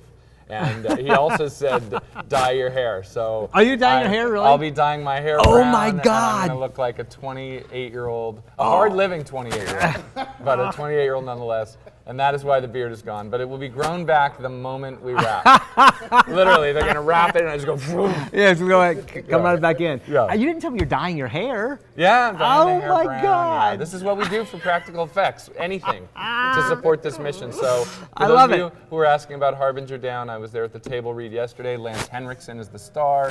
The creatures look amazing. The sets look amazing. The sets are amazing. Did you I've come- been, oh you yeah, come by the I've been shop? up several Great. times. Yeah, Great. and I'm going to try to go back this week. Awesome. Yeah, because because it is tremendous. It's tremendous. But again, this is something that another lesson for you guys is that business. It's the business, but it's also getting it done. There's a certain. I was just reading the other day. This is true, and you think I'm crazy. I was reading an article in Forbes about the motion picture business. Look at me reading Forbes. Who would have thought? But they were talking about what attracts people to this business. And what they were saying, because truthfully, if we're going to be blunt here, there are better ways to make money. If you want to be an investment broker, or you want to be a banker, or there's better ways to make lots and lots of cash. But there's something about this business that attracts people who are not just creative, but a little myopic, because they get tunnel vision, and that's really something we're going to talk about too. Is that you become dedicated to seeing a vision through. And Alec Gillis, and I will say this, and I'm saying it live for all of you out there in Google land, he has had a singular vision. He has wanted to do this since I've known him in 1985. And it has been because he never, ever gave up on his dream, ever gave up on it. Hard times, people have said no. People have thrown so many obstacles in this man's way, and he never gave up, and that's really important. I mean, again, it sounds corny, but like that Galaxy is huge. Quest, That is huge. yeah, I mean, never that's give a up. huge, thing we'll be talking about in the course is right. persistence, Persistence. perseverance, and seeing every obstacle not as a frustrating thing, but as an opportunity for growth and change. I told you, he never lets me say anything negative. That's what I'm talking about. That's why I brought this today. Well, it's true. Because What's this the point is, of saying negative stuff? What well, does that get because you? because this is funny to watch. This No. is a train wreck. Don't slam yourself. Look Look at at the that. things this man has done. You- Are you seeing are we this? this? Are you seeing this? There's nothing bad here. That guy makes triceratops for crying out loud. This is yeah. Oh, But uh-oh. okay. This is again. We're coming to you live right now from New Deal Studios. It's 10:30. It's become a radio show. Any more questions out Yeah, there, do we have Chris? any Or other just questions coming in? People are wondering if it is applicable to visual effects as well as special effects. absolutely. That's why David Sanger is going to be here. Absolutely. We're going to talk about that too, and also we're going to talk a little bit when we get into I think the second class, which is getting the job. We're going to talk a little bit about. I'm going to talk about storyboards. Because storyboards, animatics, those kind of things, we're going to talk about this as well, because there are different types of storyboards, and I'm sure, again, many of you know this already, many of you probably don't, is that when you, let's say you're hired to do storyboards, and it doesn't happen as much as it used to happen, but it's not without, again, I talk about diversity. You can go into a production company and say, I can board this sequence for you. They might hire you to board the sequence. But in any case, there are boards that make the scene flow, and there are boards that are visual effects boards, which are just one frame and then description of how that's going to happen. And we're going to talk about that. So yes, this is very applicable to visual effects. And because really we're calling this course the business of making monsters.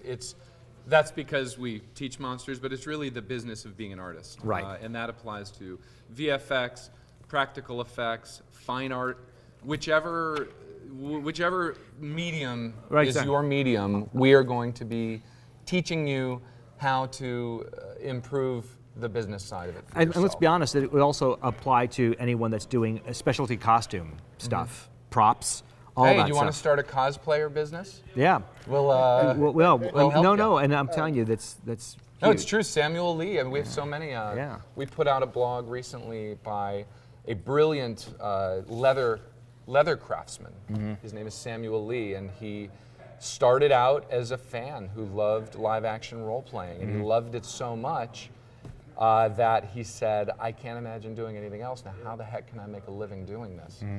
And again, not in effects, but he's an artist, and he has found a way to actually monetize it so that he can continue to do what he loves and never have to work a real job. And that's the goal for all of us, right? You never, if you're doing it right, 30 years of you dodging, never folks. have to work a real job. That is our right. goal with this 3-week seminar. That's true. Is to make sure you avoid real jobs Yes. in your future We and also- just play for a living. Yeah. We also have a question about how do you think 3D printing is going to affect the movie industry special effects in the future? Well, going forward? it already is. I mean, at Legacy, it's a big part of Legacy, and I think that now, I mean, again, we're standing at the very foundation of this. When you can go to your local Staples and see that they're actually selling to consumers $500 3D printers, it's like, this is the beginning. This is not the end. So I think that as 3D printing continues, what it's going to do is it's going to, in some ways, depending on the kind of jobs you're going to do, it's going to help you. But like anything, it's just a tool. It's just a tool. And until it becomes cost effective for your business model, then, when you can adapt it, adapt it. When you can't, don't invest in it unless you think it's going to pay. And I think that's a big part of it. It's just knowing your business model and what works specifically for you. If I'm going to do mostly prosthetic makeups, buying a 3D printer may not be a good idea.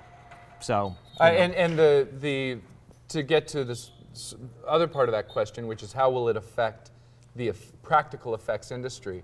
I think 3D printing is a boon for the practical effects industry, because any tool that allows you to show a producer that you can get to a physical object, a physical representation of something faster and therefore cheaper, makes them more willing to go that route. And let's be And honest, it's not always cheaper and it's not always faster, no. but Again, it depends on what you're doing. It But really sometimes does. it is. Yeah, and if you it can is.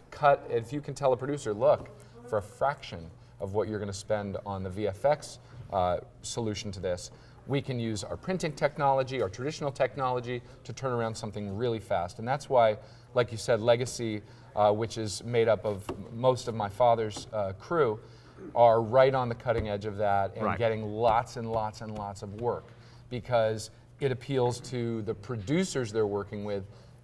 Focus on the bottom line, Right. which is how can you get it done faster. Right. 3D printing can help you do that. So. And I also think that the success of Iron Man Yeah. was heavily due to 3D printing. And I Yeah. think that what was great is that again, that redefined that kind of specialty, that specialty armor. And I think if that's part of what you're interested in doing in your business, then I think that it becomes a necessity. And I do think it helps out a lot. Again, I mean, in terms of prototyping, I don't think, and in terms of maquette building, I think that 3D printing is probably one of the most amazing tools that has come out in the last, 10 years. So it's just, I think it is going to have a lot of effect. I mean, when I was at Legacy last time, I was at Legacy visiting, I saw Scott Patton, who was one of their lead digital designers, and he had a maquette that he had done of John Carter's sitting on his desk. And I mean, every strap, buckle, all of it was 3D printed from a design that Scott had done. And to be able to take something that a producer sees in virtual reality on a 3D virtual turntable, and then to have it translated accurately, exactly correct on a desk means a lot, because what that does is it instills a level of trust in a producer to know that you can take something from the virtual world and bring it into the physical world and give them exactly what they saw there. So I think 3D printing is here to stay. I'm glad. I think it's really cool. That's a great question. Do we have others coming in? Yes, Chris. MV Studio One wants to know if he has a concept, he or she, I'm sorry, I don't know which one. Hey, MV Studio One. As a concept artist, do you need to be in a union to be considered, or is it better to go a freelance? That's a great question. I will tell you, and we're going to talk about that a little bit too. We're going to talk about unions. And I mean, do you want anything to say, or can I just jump into this? My personal feeling, there's pros and cons. Yep, There's I agree. definitely pros and cons. I agree. And what you're going to find out is it depends a lot on where you're looking for work. I will tell you that it's pretty much a necessity that if you're going to be a conceptual artist for a production company, generally you have to be in a union. But then it depends, this is so weird, I'm sorry, because it depends on whether or not the company that you're designing for has signed their union papers. Right. So, because you might find a producer and a director who are at the very beginning of a project and they're looking for an artist to come in, and they might have seen someone's work on the internet, through your social media marketing that this gentleman's going to talk to you about, and they'll contact you and say, hey, we're interested in doing this. What happens then is that once they sign their union papers, then they will come to you and they will say, do you want to join the union? Because now that we've become union and you've established that you're part of this family, that we can get you into the union, or would you rather not? And that becomes, like Matt says, there's pros and cons. It's generally very expensive to join a union. Yeah, and I would say, to be honest, it'll only hurt you in the early going to be unionized. Yes, because I agree. It's going to limit the shops that can hire you. Right. I think the much better path is to work in shops, none of which are unionized. Right. None of the big creature effects shops are unionized. No. So you do not need to be a union artist to work in any of the creature effects shops we're talking about. But as Shannon says, if you want to go on set, if you want to be an on-set makeup artist for a union production, you have to go union. Yep, you have to go but that union. doesn't mean you can't then go and work non-union in a non-union shop. Right. But nonetheless, best to go out there, get a lot of work under your belt, make a lot of great relationships, Right. have a wonderful portfolio before you put up that sort of union barrier. It Right. can be a bit of a barrier at times. And I'll say the good things about unions at this point is that they set a price. In other words, you know that you will not be working for less than a certain amount of money, because that's what the union is there for. They set rate rates for you. But if you're savvy enough and you're smart enough and you know what you need, you can set your own rate. You don't need a union telling you how to set your rate. At the same time, unions do things like they pay into your health benefits, they can get you health benefits. It's also a pool at the same time, where if you have a production company, if Universal or whatever, or Rick Carter, who is a very big production designer. If he's production design right, Jurassic Park? Right, if he's looking for artists, then chances are he's gonna go to his union book and look to see who's in the book. Because he doesn't want to hire, because if he's a union production designer, he's not going to want to hire a non-union artist to come in. Now, again, jumping back over the fence, if you are H.R. Giger and you have a design and a look that you've established yourself, they will come to you. That's right. They will come to you. And I can tell you, to be honest, Rick Carter is going to pick the artist he loves. Exactly. He's not going to go to some union book and say, I can only work. No. So that's the importance of marketing. Right. If you can get the attention of one of these production designers or people in a creative lead position, if you can get their attention as an artist, and they need you to be unionized, they'll help you make that happen. Right, exactly. Right? I would say that the exception has to do with makeup artists and also puppeteers. Because, and especially puppeteers. I mean, puppeteers, and we can talk about that too, but I mean, it's so difficult. His father, and I'm not just saying this because it's true, but his father fought to have puppeteers and makeup effects, creature shops, all be a member of Screen Actors Guild. I've been a member of Screen Actors Guild for over 25 years. Yep. And I'm proud to say, got my card, not as a puppeteer, but as an actor in A Gnome Named Norm for your dad. All right. That's correct. And I got my SAG card on Jurassic Park as a puppeteer. Yeah, so how strange, but it's the truth. So, but being a part of Screen Actors Guild, and I think that sends a message, and it doesn't mean that you're not going to come up against some trouble, because trust me, I've had 25 years of trouble as well. But I think the importance is that when you bring a character to set that you have built in a shop, and you have a group of dedicated, talented people who are operating that character, it sends a message to production that these aren't a bunch of yahoos sitting here, yanking on levers and moving RC things around. There are people there who are dedicated to bringing a performance of a character, an artificial character, to set that they are filming right next to an actor. And like his father said, holding their own. And I think that being a part of Screen Actors Guild strengthens that argument. I really do. And so I think that's a good one. If you have an opportunity and you're working in a shop and it's time to go work on a show that's union, you will have to join SAG. Yep. It's a wonderful thing to Yep. do. And it's expensive. It ain't is cheap. expensive, but I know that for many in this industry, That's right. it is the thing that bridges their SAG residuals are the thing that bridges many Yes. times the financial gaps. This is true, and not just that, but if you pay your dues on time, you at the end of the year, just before the SAG Awards, you get a bunch of screeners at your house. You get free movies. Free movies. That's the benefit of joining a union. You get free movies. Free movies every Oscar yeah, season. what the heck? So. Do we have more questions, Chris? Absolutely. Auto VFX wants to know if you foresee a breakthrough in practical effects back into the mainstream. And Pencil Heart, along the same lines, wants to know if you're open to the idea of apprenticeships in the future. Well, Okay. let's attack the first one first. The question of this is from Auto VFX. Auto VFX. Is there going to be a practical effects renaissance? We're in it. It's Yes, happening yes. right now, I- Auto VFX. Yeah, you being here is part of that Yes, thing. I have to agree 100%, and I find that that what people, there's a real misconception that practical effects have gone away. They never went away. They've been here constantly. People are still working. I think that what confuses people is that there are fewer big shops doing it. But like I said this to someone recently, someone asked me about this very same question. They said, so what's going on with practical effects? And I said, well, this is what I think is going on with practical effects. What you're seeing is, you're seeing the next step in an evolution. We went through the dinosaur era, and dinosaurs, these big giant things, and what happened? They became birds, lighter, more efficient. They're better. They're better than dinosaurs. I mean, aesthetically, let's be honest, nothing's better than a dinosaur. But the thing is that that's what's happened to shops. So we're birds now? Yeah, we're birds now. Lighter, more efficient, All right. get around. I like that. Seriously, and that's the thing is that practical effects have become much more efficient and more prevalent. There's more of them now. Yeah. And what you find is there's less giant shops and there's more smaller shops. Yep. And that's great. And as a producer, which I am now, I've kind of jumped the fence. As a producer, it makes me happy.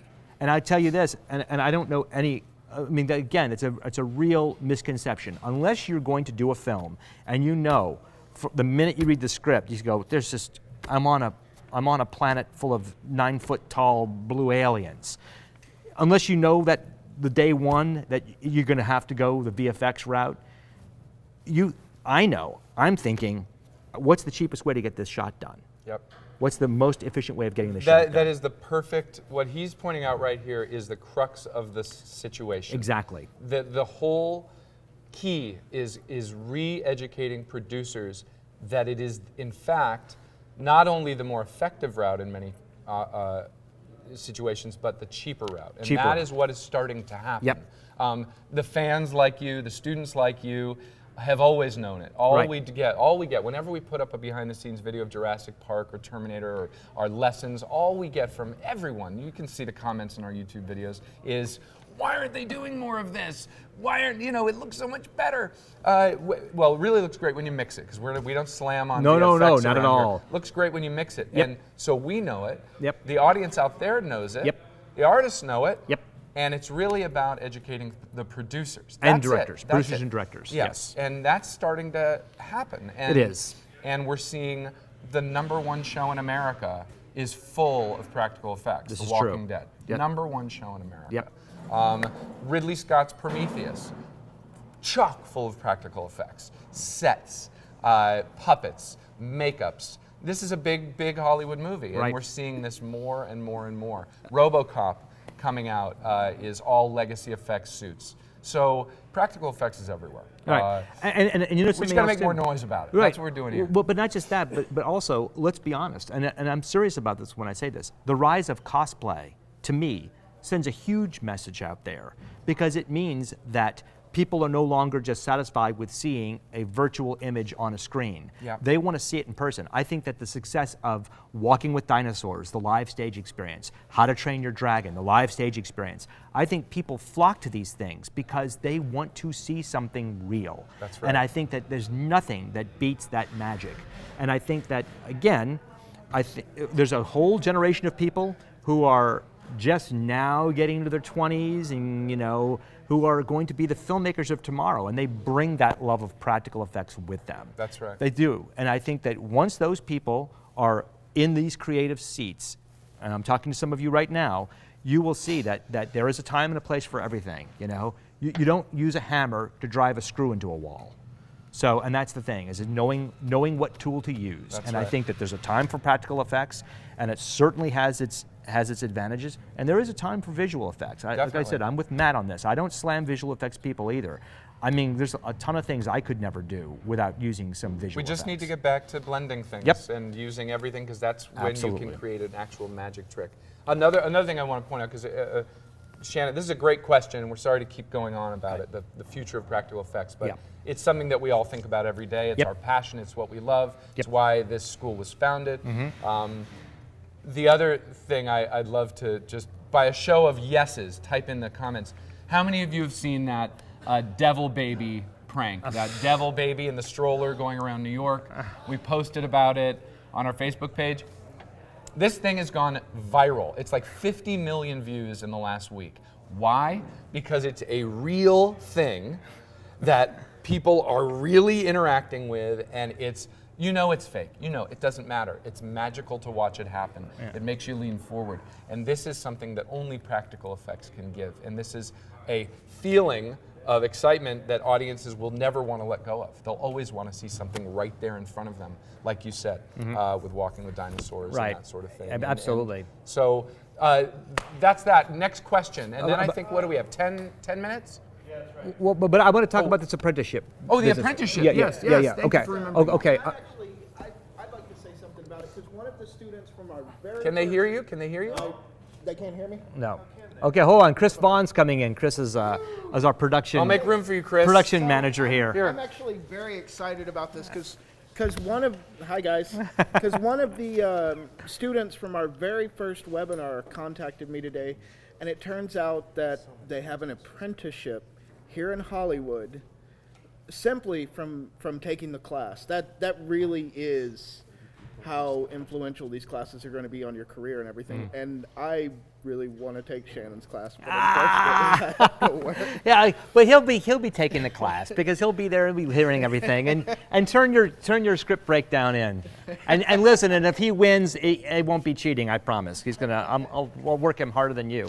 Let me talk to you about apprenticeships because I get that question all the time too. And it's really, how do I say this? It's difficult because I'm not a shop owner, and now that I'm producing, I have even less shop. I have a lot of connections at shops and a lot of people I can send people to, but I'm going to be honest about apprenticeships.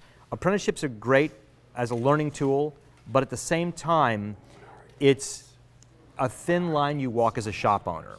And I'm being blunt. There's no reason not to be honest with you guys, but when you have an apprenticeship, that means this person's coming in as an extra set of hands. They're generally unpaid.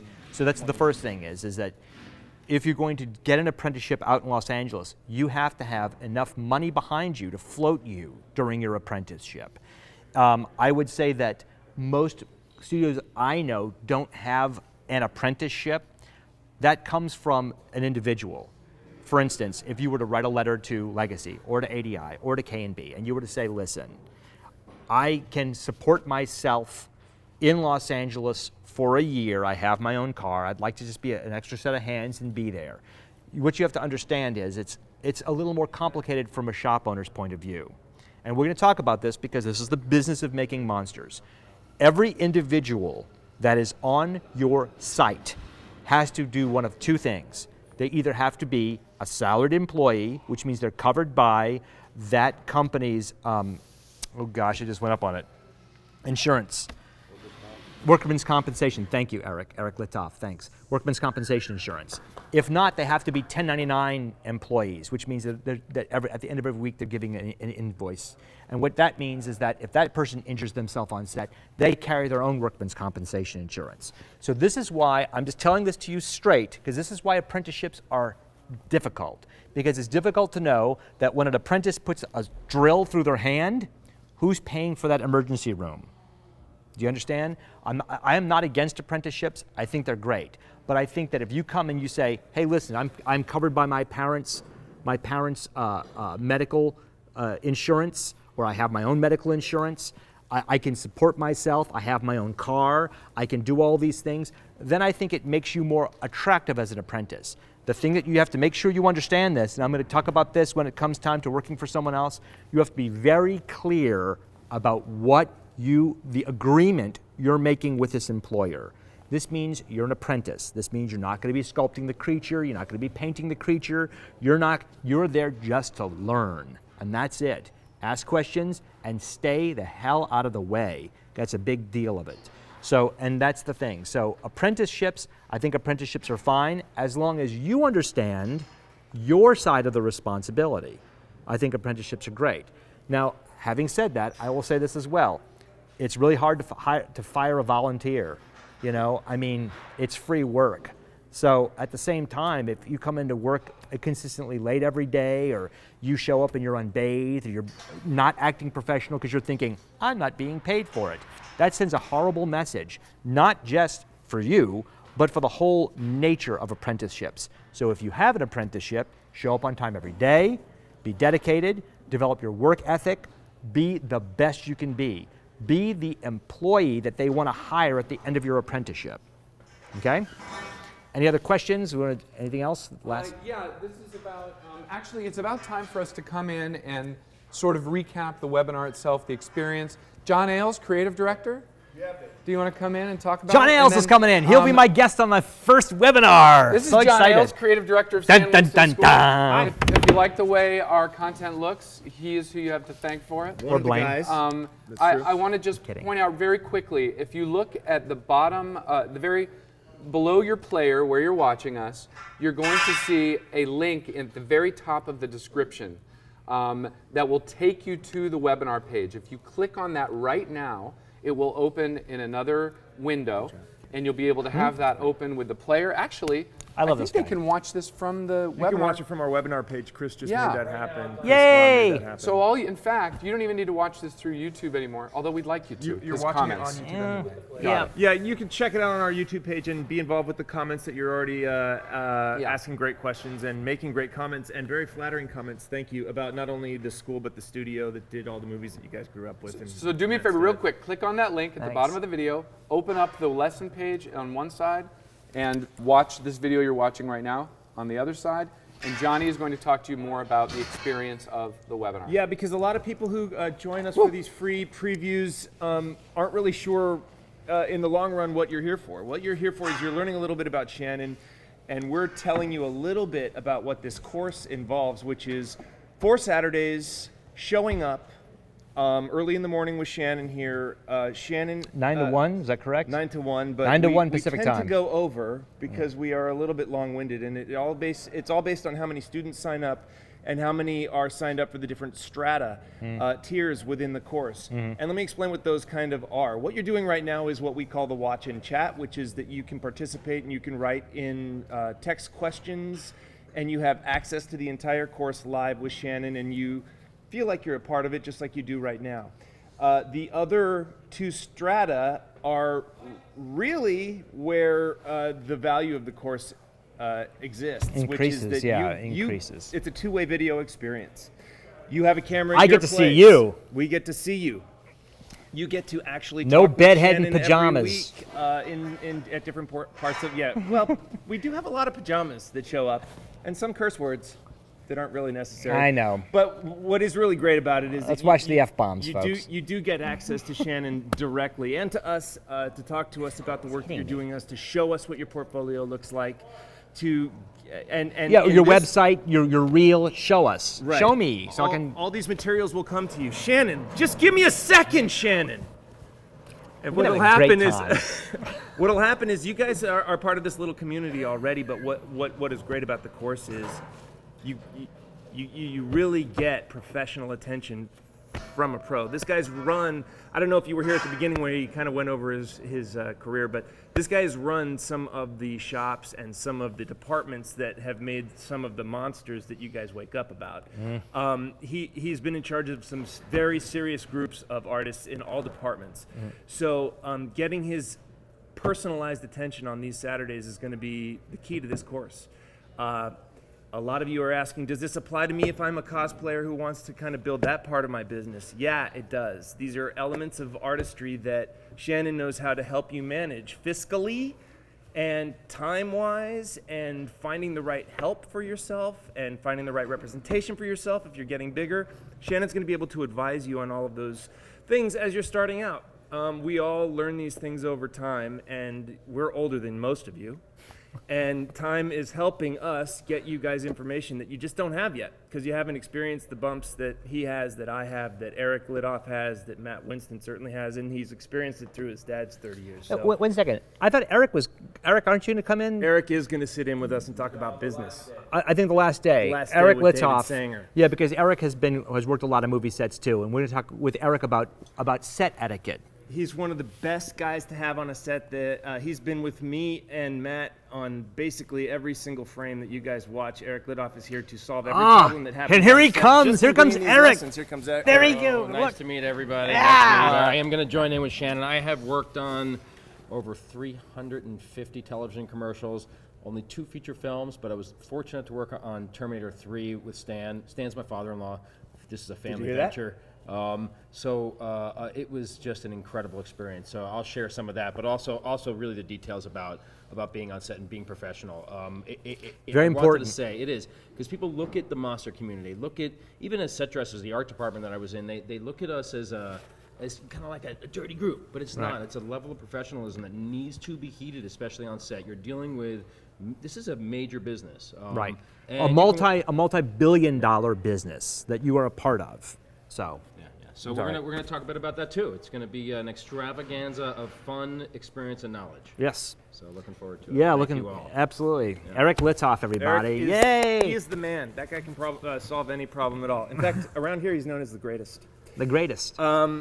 Anyway, I'm going to let Shannon say goodnight to you guys. Then Chris Vaughn will lead you once again through the sign-up page just so that you can see the different ways of signing up. The professional level is the one that not only gives you two-way video throughout the entire course of all these Saturdays, but also you'll get an hour of one-on-one with Shannon outside of the class on video to really talk about how you want to set yourself up. We're the most excited about this course out of, I think, anyone that we've designed, and you guys. Well, the are gonna- webinars for sure. That's what I'm referring to it as a course because it's a course. We deliver it on the web, but you guys you'll see what I mean once you sign up. Yep. So do that. Say goodnight, Shannon, and then Chris is gonna. Okay. That's it. Thank you, Johnny Ailes. And we'll see John. John's going to take some pictures. I'll probably bring some stuff I have lying around the house. I make it sound like old socks, but I'm going to bring some sculptures and we'll take some pictures of them and just try to talk about that as well. But listen, again, thank you all for being here. I really appreciate the interest. I think that what Eric said is very, very important, and it's something I should have said at the beginning of this. The motion picture industry is a multi-billion-dollar industry. It is one of the last industries that we have here in the state of California, but it is moving across the country. And you, as a professional, are part of this. And what he said is very true. You are part of a very exciting vocation, and I'm going to help you try to get there the best I can. We're going to all get there together. I'm going to look at your portfolios. I'm going to look at your web pages. I'm going to show you how to break down a script. I'm going to show you how to produce a bid. We're going to talk about concept art. We're going to talk about, talking to directors and producers and how to conduct yourself in these meetings, making good relationships with department heads, getting to set, doing a great job on set, and when it's all over, having them want more of you. So come back to the webinar. I can't wait to meet you guys, and thank you so much, and I'll see you in just a few weeks. Yay, Shannon Shea. We have Chris. He's coming back. Chris is coming back. So should I just sit here for 2 seconds? I didn't mean to jump up so quickly. We're done. We're out? All right. No, you're going to lead us through, right? All right. Yes. Chris is going to do something. Okay. Okay. Stand by. Chris is coming in. Chris is coming in. How was that, fellas? Awesome. You're still on. We're still on. Am I still on? Am I still on? Yes, we're still Really? on. Sorry. Whoa. Look at this. Wait. Live TV. Look at this. Can we see this quickly? Can you see that? Yeah. Look at me. That's me in 8th grade. 8th grade. Look at this chump. Look at this chump. This is me in 8th grade. This kid from Gretna, Louisiana has managed 30 years in the industry. 30 years. And if this kid can do it, you can do it. I'm telling you right now. Look at this. Look at this. Are you kidding? Catholic school in Louisiana, suburban Louisiana. You have no excuse. If I did it, you can do it. So I'm going to help you. This was stuck in my portfolio. Don't ever bring your 8th grade picture in your portfolio. If you do that, I will throw you out. Okay? No 8th grade pictures. All right? Bye. See you guys soon. Now we're gonna switch. Don't go away, guys. We're gonna take. Don't go away. Chris Vaughn's coming your way right now. Hey guys. There you go. How is everyone? So if you'd like to come to our website at stanwinstonschool.com, click this webinar button. There's a link at the bottom at the top. Right here. The description of what they're watching. There is also a link at the bottom of the YouTube video. Shannon's course is right here, and you can click the preview button. We offer 3 levels. We offer a watch and chat, which is what you're doing right now. You're going to have text-based Q&A with the instructor. There is no certificate. There's no alumni forum access for it. The next level we have is a critique. It's $3.99. It's worth every penny. You're going to be on camera with Shannon. He'll be able to see you throughout the entire course. You're going to be completing and turning in homework for the course, as well as have access to a forum for the course, which is a private forum. And we are giving out certificates of completion and mastery, depending upon how well you did on the homework, of course. It is a wonderful self-corrective way to learn and grow, and will probably cut 15 years off of your learning experience in the business. The last one we offer is the professional at $549. You're going to get a 1-hour private portfolio review career consultation with Shannon so that you can talk to him specifically about your challenges, as well as everything that you would get in the critique of the course, a certificate of completion or a certificate of mastery, forum access in the middle of the week. It is absolutely the most amazing thing. I wish I had had it when I was learning how to make monsters. We would love to see all of you in the course, absolutely every single one of you. We think that it would be great for your career if you're ready to go from being a hobbyist to being a professional monster maker. We do have another webinar. The next webinar is February 4th at 9 a.m. to 11. If you'll go to our page and just type in your email address here, we'll put you on a list and we'll send you a reminder for the webinar. Once again, this is Christopher Vaughn for the Stan Winston School, and we'd like to thank everyone for attending.